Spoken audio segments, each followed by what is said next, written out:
What's up, everyone? Welcome to Program Your Remote. Today we're going to take a look at how to start a Toyota Tacoma if the key fob dies.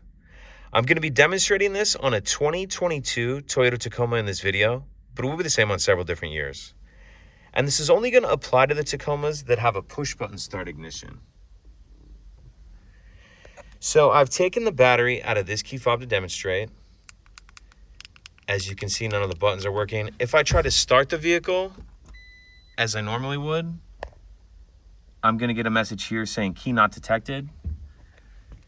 So what we need to do is take our key fob and we're just going to touch it to the stop start button, and then we'll be able to start it as normal. So press the brake in, come over here, put it near it, and then you'll kind of hear it turn on.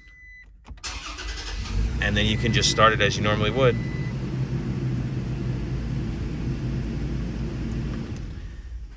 And then you'll just need to replace the battery in your key fob as soon as you can.